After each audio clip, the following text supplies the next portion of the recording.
a few weeks ago in our Come Follow Me, and when we were reading in 3rd Nephi chapter 4, it was talking about the Gadianton robbers battling the Nephites. And the Nephites' strategy was to gather together, bring all their flocks and herds and their provisions together. And in chapter 4, verse 4, I'm just going to read it.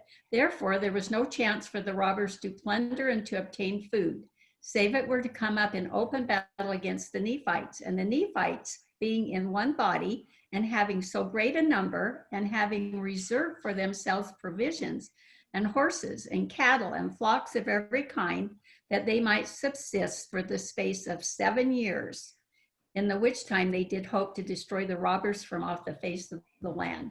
So luckily we're not asked to store 7 years of food and stuff. So we should feel lucky. But I was so excited on conference on Saturday. There was 3 speakers about food storage and preparing.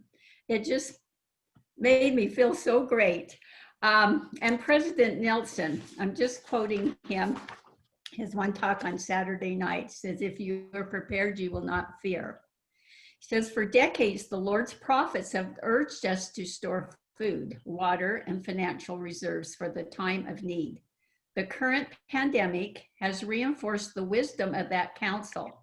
I urge you to take steps to be temporally prepared, but I am even more concerned about spiritual and emotional preparation. So Jan's taking care of the spiritual and emotional, hopefully, and so we're working on the temporal tonight.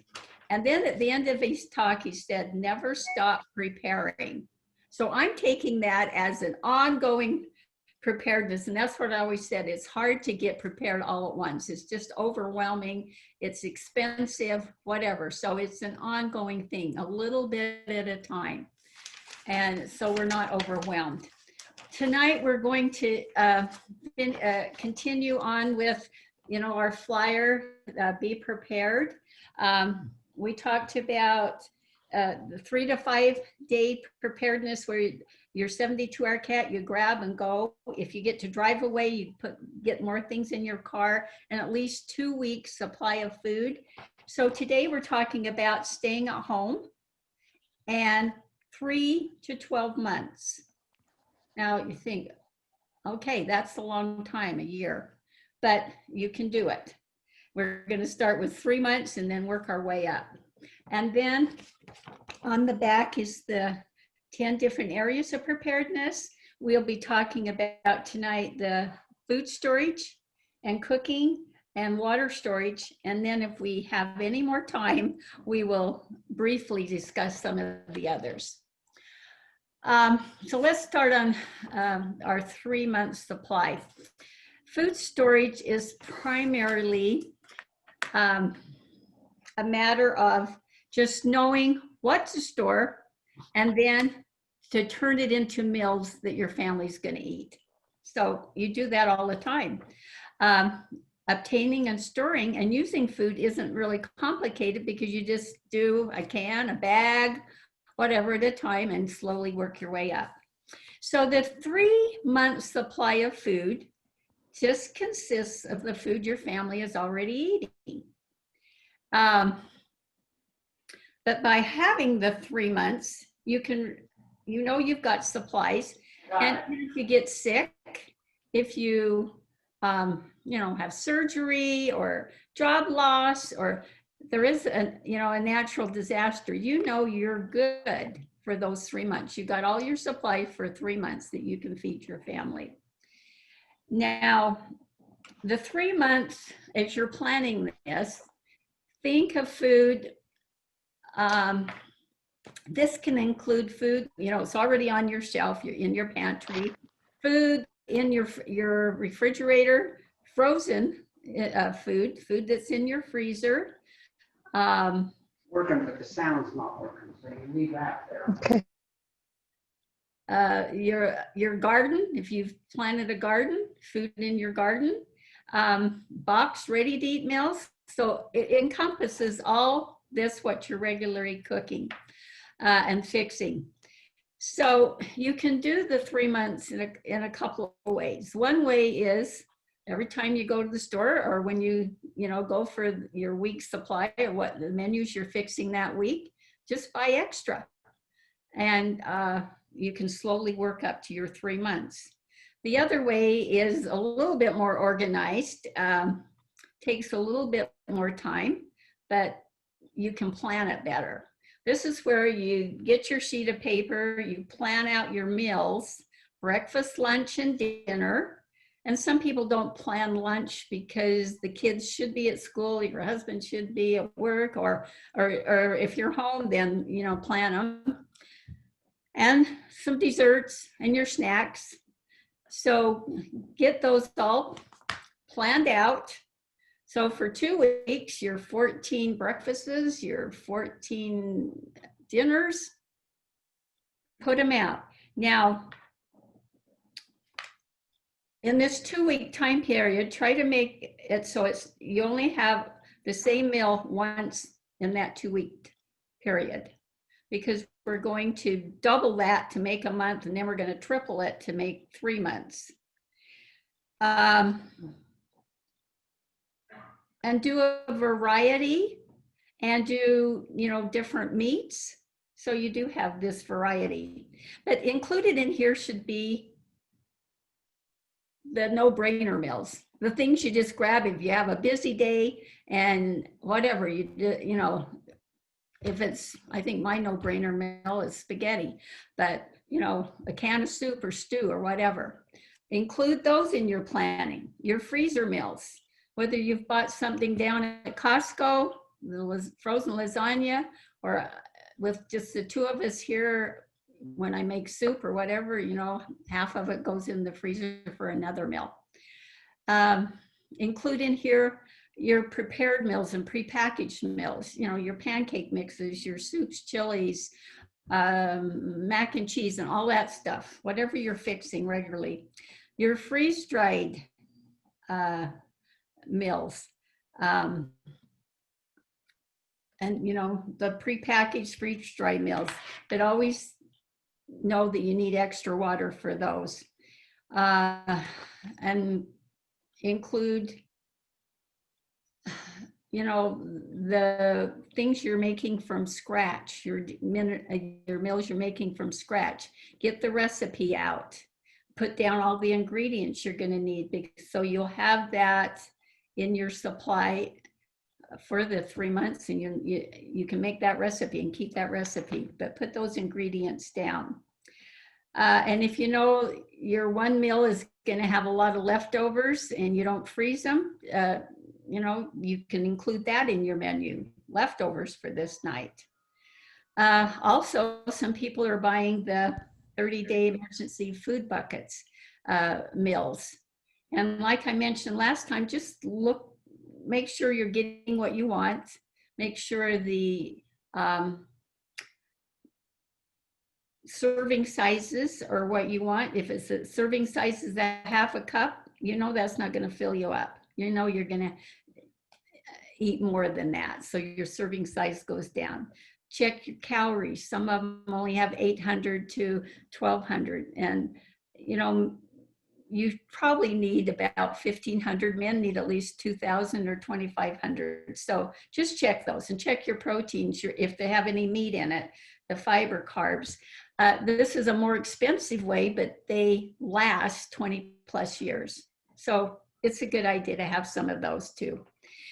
So as you plan this and you've got your 2-week, then you can go on and plan 2 more weeks if you want different meals. But if you don't, just double that and you've got a whole month. So you've got it planned out for a whole month. Then you can triple that for the 3 months. So it's not that hard. If you start with your 2 weeks, then you'll have 3 months supply. And then after you get that, you can go on to the 6 months and work your way up to a year. So you've got it planned out. You know what ingredients you're going to need, what items you're going to go for, and then you're going shopping, and you do that just each week as you're going. Add a few more ingredients that you're going to be picking up. get the case lot sales when they're on sale, whatever you do in your shopping. And it's really hard to get this all at once because it'll be expensive. So whatever your budget, just get what your budget will allow you. One really good idea is when you get your food to rotate it. Then you don't waste it. It doesn't sit on the shelf and it'll expire. Rotate it. And sometimes that's a little hard to do, but if you get in that habit, then you'll be able to use your food and you won't waste it. And then once in a while, try an alternative cooking method, because if your power goes out, your gas goes out, how are you going to cook your food? So once in a while, try one of the alternative cooking methods and so you can get used to it. And we'll talk more about what some different options are on that. Make sure you're storing your food in the coolest, driest, darkest place. Because how you store your food, it affects the quality and the taste and how long it's going to store. So the coolest, the driest, and the darkest place that you have. Some people don't have a lot of room and they're getting very inventive where to store, like behind their couch, under their bed, in their closet, whatever. But just try to store it in the best place. The garage isn't a good place because the temperature varies so much, and there's chemicals in your garage, fertilizer and gasoline. So food and water shouldn't be stored in your garage. In the Be Ready Utah, under food storage, they had this article on keeping food safe during an emergency. And it talks about food safe like in floods or fires or whatever, but the one that caught my eye was the one about how long is food safe in the freezer and the refrigerator during a power outage. Now, in the windstorm, some people lost power for a short time. Like my son in Farmington, it was like 3 days. How do you keep food safe in your fridge and freezer? Okay, so I'm just going to read this. It says, if an appliance thermometer is kept in the freezer, read the temperature when the power comes back on. Now, I'm thinking, okay, I don't have a thermometer, temperature gauge in my freezer. So I ordered this from Amazon. It was like $7. There's different ones. And so I'll put that in there, and then I can look at it and see what the temperature is. And also on your fridge, my fridge has the temperature up on top, but if the power goes out, it's not going to be there. So I got another one for my fridge. It says, if the appliance thermometer stored in the freezer reads 40 degrees or below, the food is safe and may be refrozen. If the thermometer has not been kept in the freezer, check each package of food to determine the safety. You can't rely on appearances or odor. You got to check each package, and if there's crystals in it, then it's safe to refreeze. Now, the refrigerator food should be safe as long as the power is out, no more than 4 hours. Now, that would be a real blessing if that's all the power's out, but most time it's longer than that. So keep the door closed as much as possible. If you can get dry ice is good to put in your fridge to keep it colder. And it says discard any perishable food, which would be meat, poultry, fish, eggs, and leftovers that have been above 40 degrees for more than 2 hours. That's not very long. Another way to keep your food cold in your refrigerator till you're waiting for the power to go on is, you know, a cooler, and you've got ice packs already frozen in your freezer. Put your food in your cooler. It says it's always a good idea to fill up some water, milk jugs or whatever, and freeze them in your freezer for this occasion.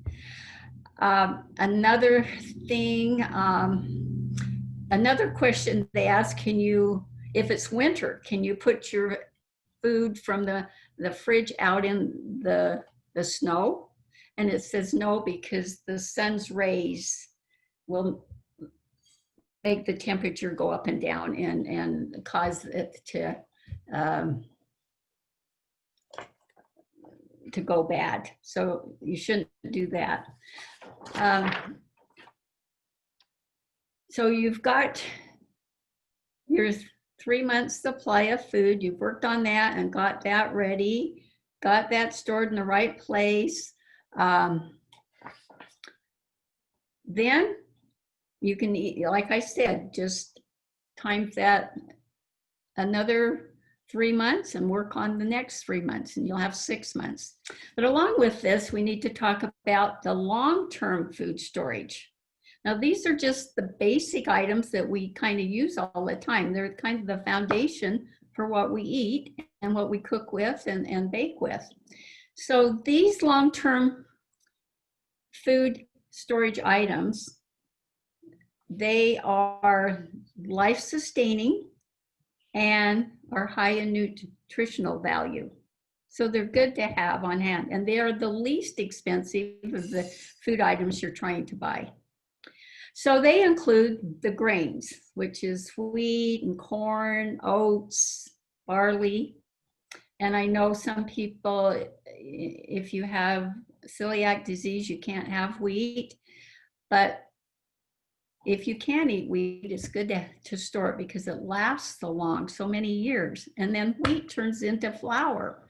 Then you can make pancakes, you can make bread, muffins. So think about that. And then corn, grind that up for cornmeal, cornmeal and make cornbread. Oats, oatmeal, and chocolate chip cookies. You always need oatmeal chocolate chip cookies. Also included in your long-term food storage would be beans.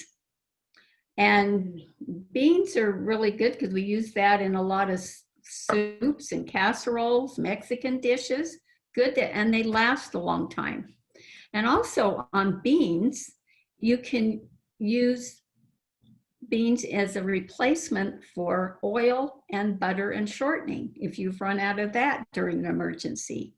Now in place of oil, you need to puree the beans so it's more liquidy. So it's kind of the consistency of oil, and just use the same amount and use that in your recipe, and that works. For butter and shortening, which is more solid, then you just take your cooked beans and the same amount and put that in your recipe, and it'll work. So that's a good thing to store beans also for. Another long-term food storage item would be your rice. The white rice lasts a long time. Brown rice has a shorter shelf life, like 1.5 to 2 years, and it goes rancid. The group buy we got not long ago had the brown rice in the number 10 cans, which will last 10 years. And that was a good find. Powdered milk. Now, some people don't like to drink powdered milk, but you can use it in a lot of the recipes to make bread, make puddings, over your cereals. Really good. It's high in nutritional value. It's really good to have that in your storage.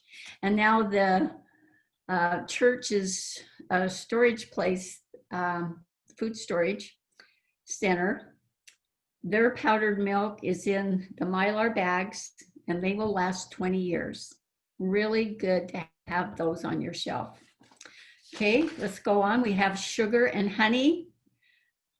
They last a long time unless the sugar gets wet and then starts clumping up. Honey will just crystallize, but you can melt that and get it running again. It just goes darker as it gets older, except the whipped honey we've been getting lately, which stays the light color. It doesn't go crystallized. Salt, and if you're storing sea salt, store some regular iodized salt because you need that in your diet also. Your oils. Oils, like I said, if you run out of oils, because they have a short shelf life. Some of them, a year or two, year and a half to 2 years, they'll go rancid. Don't use them if they're rancid. So you have to rotate those quite a bit. You'll need baking powder, baking soda, and those two items store indefinitely if they're kept dry. So you can just get a few bags or whatever, put it up there, and they'll store indefinitely. Seasonings and spices, your yeast to make bread, and some of your other items. Yeast will store, it says 10 years in your freezer. So if you buy some, put in your freezer 10 years. And in your refrigerator in an airtight container, it says 2 years it will last. So good to know on that. These long-term food storage items, you can buy them in buckets that are already sealed up, and they'll say it'll last 25 to 30 years or whatever. You can buy them in bulk in 25-pound bags, 50-pound bags, 100-pound bags, and then put them in your own containers. Make sure it's food safe containers. But and they will store a long time in those containers. And if you want to put an oxygen absorber in that, that's great. And then those gamma lids on them are really handy, like for the oatmeal. I have them in a bucket with that gamma lid, and it's easy to get it out. And then after you get those basic food storage items, then add your vegetables and fruits, either canned, dehydrated, freeze-dried, and do a variety, so you'll have a variety of vitamins and minerals. And then don't forget proteins, your canned meats, your tuna fish, jerky, your nut butters, and like peanut butter that doesn't have a long shelf life, so that has to be rotated a lot. And then don't forget your comfort foods, like chocolate chips. Everybody needs chocolate chips. Make chocolate chip cookies once in a while. So whatever your comfort food is, make sure you've got some storage of that. And on the freeze drying, you can even freeze dried ice cream sandwiches and Snicker bars and have those stay up there for 20 years or something. And if anybody needs a treat, you've got it. In our the Bountiful City Handbook on Emergency, they have a chart on food, the basic long-term food storage, what they are, how long they'll last, and how much you need for an adult for a year. So this is really the good look up. And like we talked about last time, that Bountiful City Emergency Preparedness Handbook is really good with a lot of information. So we have that. This other chart, this was very interesting to me. It's Brigham Young University's food storage recommendations. So they've put for a year for an adult, all the food items listed. Then this picture shows a guy with all the cans that you would need for your food supply for a year. Now look that's a lot. As I think I'm just getting some cans and I have some on my shelf, I go, okay, if I piled them all up, would it equal that? That's a lot of food, but that's for a year. So that's interesting to look at. Okay, so now you've got your food, you're working on getting your food in your house. You need to store it in your best possible place. The humidity, like I said before, air, light, temperature, all affect it. Your temperature for your food storage should be between 40 and 70 degrees. So in the summer, it's a little hard to keep it down to 70. The winter, you know, as long as it's not freezing, it's good, in a good place. So the drier, the less oxygen, the darker, the cooler the place, the better for your storage. Don't store things on your concrete floor. Some of the chemicals from that will leach up into your food buckets or bags. So at least a ½ inch off the floor. And you can sit them on untreated wood. You could sit your items on a couple of pieces of cardboard, just so there's space, or even a rug, just so it's not directly on the concrete floor. And make sure they're food safe containers. It should be a number 2 plastic. And we'll talk about more of the different kinds of plastics and the numbers on it when we get to water storage. But number 2 is the food safe good one for long food storage. Now store your food, if you can, in different locations in your house. You know, if one part of your house gets damaged, at least you've another part and you've got food over here also. If you can do it, sometimes it's hard to store in different locations, but if you can, it's good to have in different locations. Now, what really helps me, and it's a really good idea, is to write the expiration date of your food on your item. Then you don't have to pick up every can and look at when it's going to expire. And especially when I'm buying in bulk and I'm putting it in my containers, you lose track of the date because you've thrown the bag away. Right on there, your expiration date, or when you got it and how long it should last for. Now, like I said, the best thing is to rotate so you don't have any food expire. But when you see this getting close to expire, then use it up. Or if it expires, you find food that's expired, the Bountiful Food Pantry will take food up to 5 years past its expiration date. So quite a long time. So your food is still safe for a while. If they're going to accept it and use it, it's still safe for a while, but it's also a good idea to donate. And there's a lot of resources out there to help you in planning your food storage or using it. And a couple of books, I'll just show them. I'm not trying to promote anything, but this was really a helpful book, Store This, Not That. And I mentioned that last time. It goes through every long-term food storage item and talks about it, gives you recipes. And that's by Crystal Godfrey and Debbie Kent. And then this is by them also. I Can't Believe It's Food Storage. And she has a lot of good recipes on food storage items. So a couple of books. Okay, let's talk about alternate cooking methods. Your power goes out, your gas goes out. How are you going to cook that food? You should have at least maybe 3 different backups. Case one, you run out of fuel for one, you have another one, but you should be able to use them for at least 2 hours a day for 2 to 4 weeks. Now, when you're thinking fuel to run these, you've got to have enough fuel to do that. So 2 hours a day for 2 to 4 weeks. Okay. Let's talk about the one that everybody has is your barbecue grill. So those are good.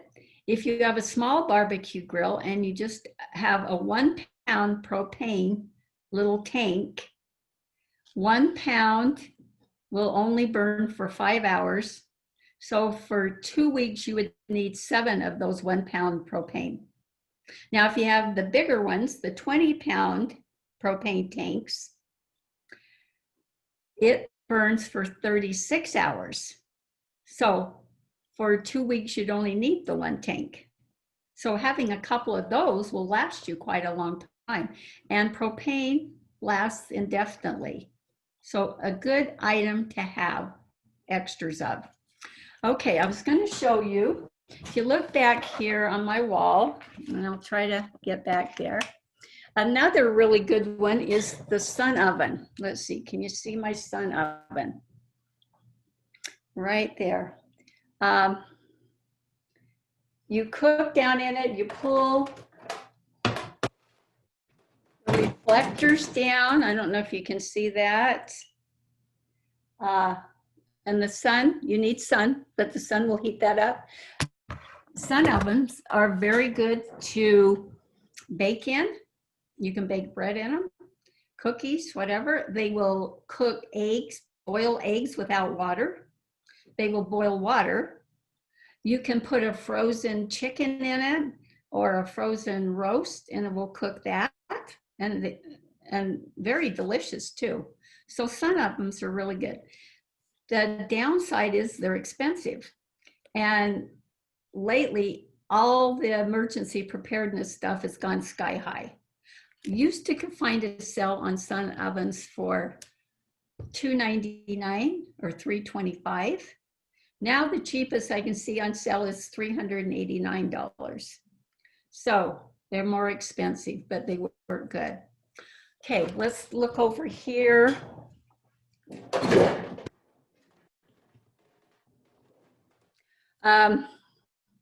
Let's see if I can get this on.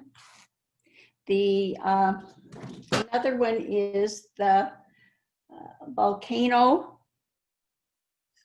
little grill. Do you see that? I just took out of the box. But the volcano uses propane, which lasts a long time. It uses charcoal, the briquettes, which they'll last indefinitely. It uses wood. So really good item to have. Okay, another one is just the little butane stove. Have I gone off? No, we can see you. Oh, you can still see me? Okay, I don't have any picture. Oh, well, we can see you. You can see me? Okay, I'll try to, okay. The propane, no, this is a butane little stoves. Really good to have, really handy. And butane, they're in these bottles. Butane is a safe fuel that you can use in your house. A lot of the fuels you can't use in your house because it causes the carbon monoxide poisoning. Even like the kerosene heaters, you need to have ventilation. But the butane you can use in your house. But butane, the shelf life on butane is only 8 years. At one bottle, one of these lasts just an hour and a half. So for 2 weeks, you're going to have 14 bottles. So that just gives you an idea. They're handy to have, but you have to have a lot of fuel to go with it. A rocket stove. I don't know if you know what a rocket stove is, but it's this other contraption. Can you see that? You put wood pieces down here and it heats up and you have your stove on top. And they work really efficiently. And then you just have wood that you would need. A Dutch oven. A lot of people have Dutch ovens. And like I said, charcoals last indefinitely. So have, a few bags of that you can store. Some people have the Coleman Stoves they've used for camping all the time. And that fuel will last a couple of years. It has an additive in it. It'll last about 5 years. But one of those Coleman fuel tanks on it, the burn time,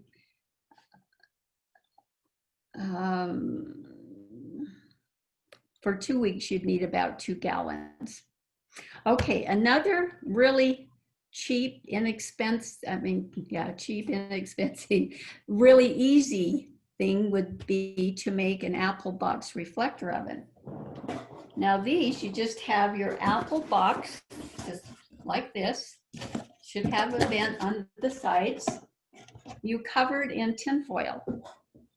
You can use the spray adhesive that you can glue on the tin foil. Have some duct tape, that's always handy in case it tears.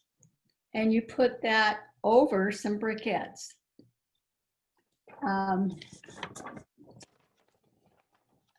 This picture shows, there's a couple of different websites I found. This one is, I've gotta get my glasses. preparedhousewives.com. The other one is providentprepper.org. Anyway, they show you how to make it. Just really easy. You see up here, they've got their briquettes under, they've just got a cooling rack with their pan on top and then just pop cans to hold it up. And then you put your lid down, and they say they cook really efficiently. You can bake bread in it. Cook a lot of different things. You can get it, some people put a little temperature gauge on the front so they can see what the temperature is, like you have on your barbecue grill. And you can bake in them. And they'll use about 10 to 12 briquettes for 35 to 40 minutes. And then if your food's not done, add more briquettes. But really a cheap, easy thing to do. Now, don't forget wooden matches. You're going to need your matches, and they should be stored in an airtight container. Okay. The other thing, if you're at home and you're cooking on these alternate cooking sources and you don't have water, you want to make sure you've got a supply of paper plates and cups and utensils, because you don't want to waste your water on doing dishes. So have all those, and then a manual can opener if the power goes out and you need to open your cans of food. So that's on that. Okay, so that kind of takes care of our food storage, how to plan getting it, buying it, storing it well, and your alternative cooking methods. Let's go into water storage now. Water storage is really important. It's like more important than your food storage, because you can only go 1 day without water and 3 days without food. So you really need to store water. And the rule is never ration your water. Drink what you need today, go find some more tomorrow. And that's because if you start getting dehydrated, then you're on your way to get really sick. So you drink what you need today, and hopefully you can find more tomorrow. But so if we're storing enough, we'll be okay. You should store a minimum of 1 to 1.5 gallons of water per person per day for an emergency. So for 2 weeks, you would need 14 gallons of water per person for each member of your family. Now, older people, sick people, children, nursing mothers need more water. And the water that's in your 72-hour kits, that's separate, because that should be included in your kits, and you're just grabbing your kits and going. So 3 things you need to remember on storing water: clean containers, a clean hose to fill it, clean water. Okay, let's talk about containers. First of all, different sizes of containers is really smart, because if you're grabbing and going, you need the small ones. If you're staying at home, you can get the big barrels. So let's start with, the water bottles you just buy at the store. They're okay to have for a while, but the plastic isn't that good and it will start leaking. So they say if you store some of these, you should rotate them every 3 months. Okay. The water jug water you get at the store is kind of the same thing. Rotate every 3 months. The plastic is a good food safe plastic, but they're not very thick and they'll start leaking. You can store water in your 2-liter soda pop bottles. Just clean them out. You can store them in there. The darker the color, the better, because light affects your water. Bacteria can start growing. Your water cooler jugs. Those are good to store water. They'll store about a year, is all. The 5-gallon Rocky Mountain boxed water. Now those, we did that and released that as a group buy. Really good because they're packaged up in Mylar bags and boxed up and stored for years and years. The 5-gallon, the one we did on a group buy, the 5-gallon blue water jugs, really good because this you can put on your sink and it has the spigot that you can dispense the water and you don't waste water. These are really good to have. And then for your home, you know, the 55-gallon blue barrels, and then you go up from there, 160-gallon, they have 320 gallons. They've even got 500 something gallons of barrels that you can store water in. The dark color is better because the light doesn't get in and bacteria won't start growing or algae.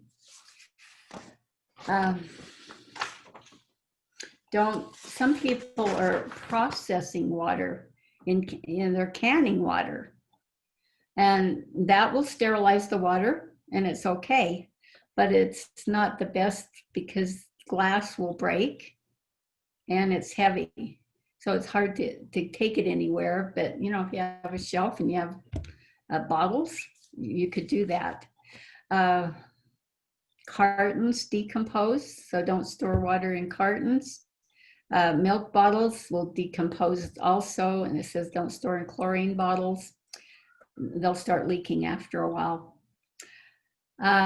Never store water in a container that's been used for something else because the odor of that food will get into your water and you'll be tasting it. And they should be food grade containers. Now let's talk a little bit about the different plastics. The best plastic, like I said, is number 2, and it's HDPE, high density polyethylene. And number 2 will be in that little triangle. This is thicker plastic and it's food grade and safe for long-term food storage. And it's FDA approved. So it's good. Another chart, this shows the different plastics. So we said number 2 is really good. Number 1's the peat plastic, and it's also a food safe plastic, although they're not for long-term food storage. They're a thinner plastic, and you'll see a lot of the, you'll see it around a lot, and it's okay. It's just not for long-term food storage. The other ones on the chart, the 4 and the 5, food safe also, but usually they're used, you know, the smaller food containers like cottage cheese and ketchup bottles and you know, the small honey bottles, all of those are 4 or 5 usually. And then avoid 3, 6, and 7. So it's so important to make sure it's food grade safe containers. And number 2. Okay, so you've got your container. Now you need to clean it out, wash it out, put a few drops of dish soap in some water and clean out the container. Clean the lid, the openings, the spigot, if it has a spigot, clean everything. Empty that, rinse it out. Now you've got it clean, you need to sanitize it.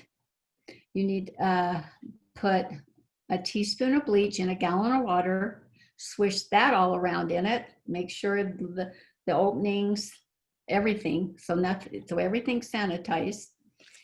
empty that water and you can let it air dry, or you can rinse it out with clean water.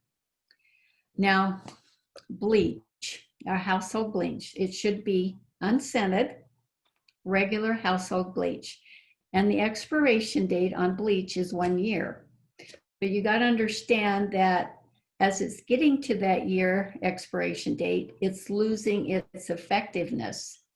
So at 4 months, it's lost 10% of its effectiveness.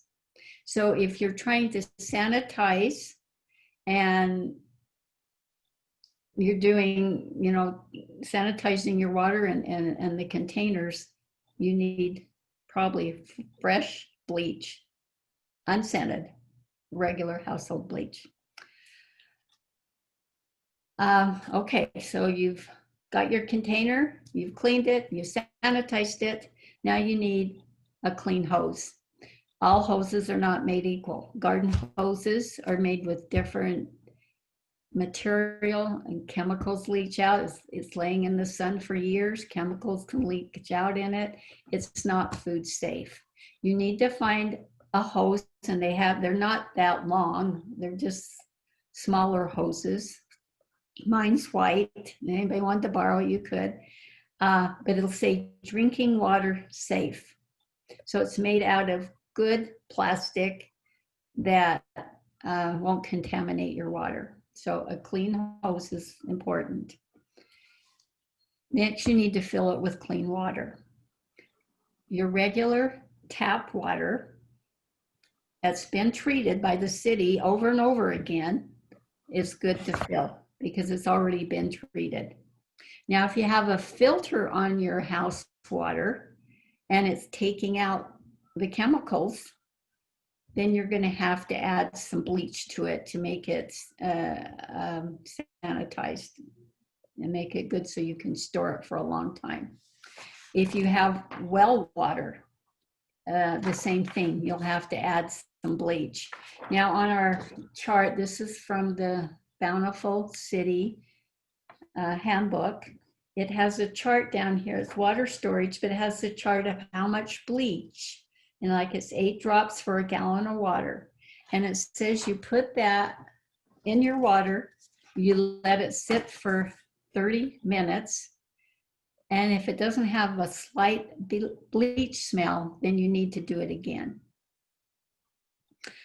Also on water storage, this comes from Be Ready, Utah. You can just go on their website and download it, water storage. And then on the back of this, the water treatment, how to treat. So 2 good water storage flyers that you can get. Other ways to purify your water. So it's good. It's always boiling. Boil for 3 minutes in our altitude. And I don't know if you remember these, the Whoppies. We did this in Relief Society once. It's just got, you put this in your water that you're going to boil. This little wax thing, when it gets to pasteurization stage, it comes down and you know it's safe to drink. The pasteurization stage is a lower temperature and you're not using as much fuel to get it up to boiling. So these are kind of fun. They're called Whoppy. You should have maybe some water purification tablets handy and store some of those. Your water filters, whether you have it on your house or you have a water bottle with the filter in it or your life straw. So you make sure you've got pure water. Because if you have to go find water, you've run out of water and you have to find water, you don't know if it's purified or not. So you need to filter it. And if you like in a stream, it might have leaves or dirt or whatever in it, you need to filter that before you purify it. And a coffee filter is really good to filter water. Now that you have your water in your container, everything, and you're going to store it, it's same thing, the coolest, the driest, the darkest place. Put a label on your container when you filled it and what you what kind of water you filled it with, whether it was tap water, and you know it's already been treated, whether it's the filtered house water and you had to add chlorine, or you didn't add anything, you got well water, which is you didn't add anything to it, then you'll know that you might have to purify it before you drink it. So just put that label on. I guess I'm big on labeling things because then I can just see them and know what I did. Don't store your water containers by any chemicals, like I said, in the garage, because you've got fertilizers in there and gasoline and stuff. So don't store it there. Store it away from chemicals. Store it off of the floor again, off concrete floors. Need a little bit of air underneath. And on untreated wood, some cardboard or rugs, whatever. Now, I've been finding different things on how often you should change your water. Somebody said, if you've done it right, forget it. One place said 5 years or longer should be good. Another place said it's not a bad idea to change that water every year. Make sure your container's not leaking and it's not contaminated. So you'll have to decide. If you feel better about changing your water, rotating it every year, do it. And then you have peace of mind. One thing to know, when a disaster happens, or you know one's going to happen, like the windstorm, but if your power goes out, but one that would affect the water, you need to immediately shut off the main water valve. So your water coming into the house, you know, it's not getting contaminated in case some lines break or whatever. So turn off that main water valve. If you turn on your water and it's cloudy or has an unpleasant odor, don't drink it. You're going to have to purify it. You have to boil it or whatever before you drink it. Other sources of water in the house. Your water heater has 40 to 80 gallons of drinkable water. Just open the drain valve at the bottom of the unit and catch the water in a pan or whatever. A good extra source. If you have ice cube trays, that's extra source. And remember, in your canned fruits, you have extra water. Also, your toilet tank, the tank in the back has 1 gallon of clean water that you could use. Now, your bathtub can hold 65 gallons of water. Now, when be sanitized,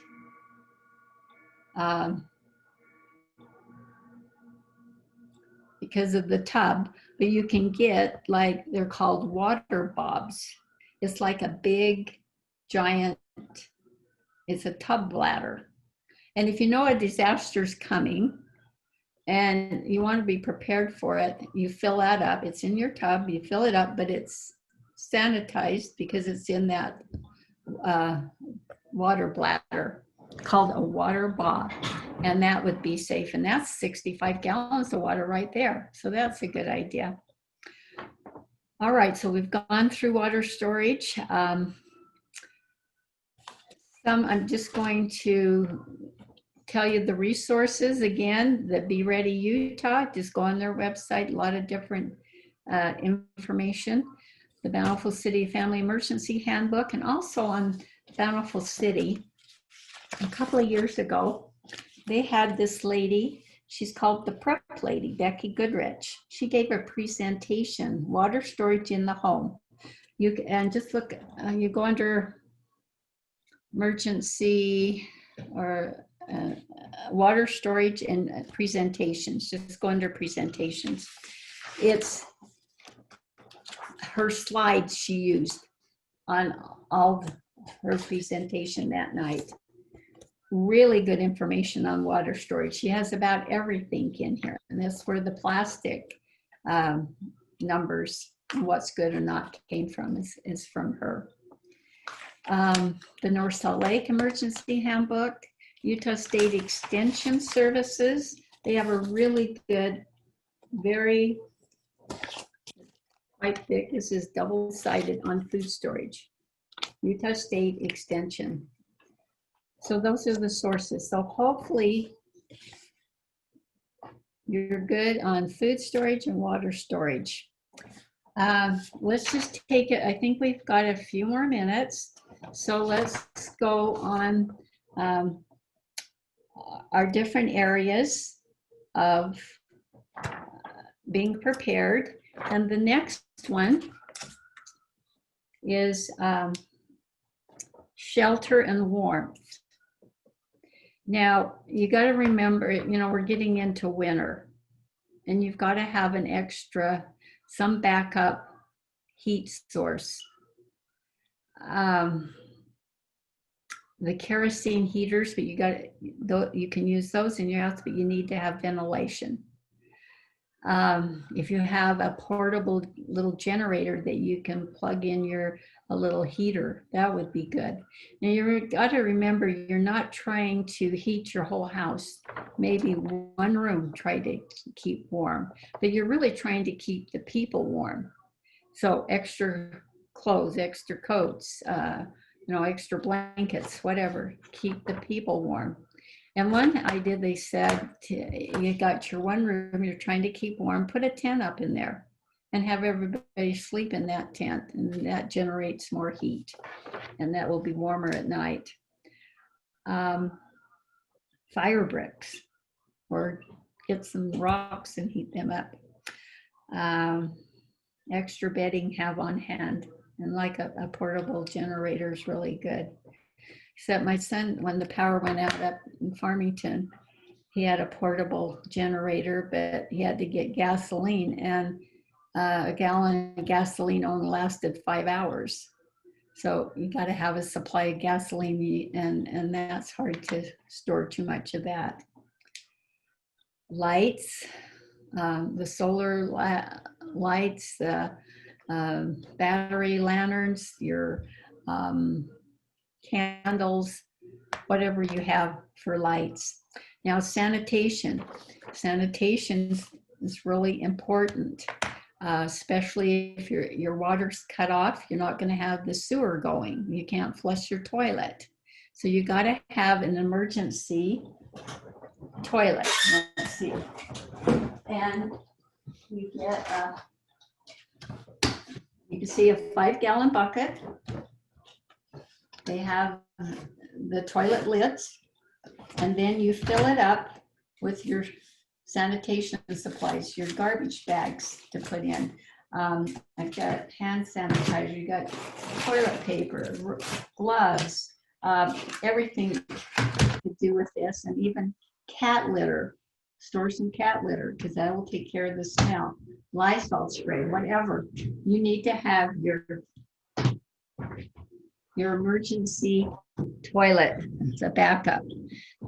And also you can use your toilet if you take the water out, you plug the hole down there, because you're not going to be flushing anything, and put a garbage bag over your toilet. And then you will take the waste out in your garbage bag. So you can use that as long as nobody thinks they can flush. First aid, things to take care of, anybody's hurt or what you need, and your prescriptions and all that. Fire is good to have some firewood available if you need to have a fire outside, or like some of these, like the volcano grill, it needs wood, and the rocket stove needs wood. So those are good to think about those. Communication, to have your cell phone keep working, you need to have a charger that either works on batteries or a solar charger. And if you have a little portable generator, you can even like turn your computer on or whatever. You need to plan for that. Tools. You got a lot of tools at your house. Make sure you have tools to turn your gas or water off, and only do it if you need to. What's really good, if your window breaks, you've got to have something to cover it up. And those big rolls of black plastic, and the state did that years ago, have a big roll of that black plastic handy and duct tape. And then if any windows get broke, you can secure them and tape it up. And whatever other tools, you always need a shovel in case you need to bury your waste out in the yard if it's a really long emergency disaster. Stress and comfort. I think just being prepared helps with our stress and comfort. Stress and comfort also, if you should be using like conference time twice a year, because that comes every 6 months. Use it as a time to go through your emergency supplies. See what you need to add, what maybe project you're going to work on this year or this 6 months, what you need to continue to build up. So conference times are really good for that. Okay, we've kind of gone through everything, and that's all I have. So I'll turn the time back to Donna. Thank you, Colleen. That was great information. I've got lots of notes. I need to go through and look at it again, and decide where to attack first, right? Yeah. Appreciate that information and that you collected it all for us. And it looks like we've got it recorded, huh, Angie? So we can pass it around to the ward, our members in the ward too. All right, are there any questions anybody has? Colleen's ready. She knows. All right, well, I guess we will say thank you. Okay. Appreciate that. And let's see, Laurel, would you do a closing prayer? I'd be happy to. Thank you. Our dear kind Father in heaven, we are so very thankful to be able to meet today as sisters to discuss the emergency needs for our ward, for our family, and for ourselves. We're thankful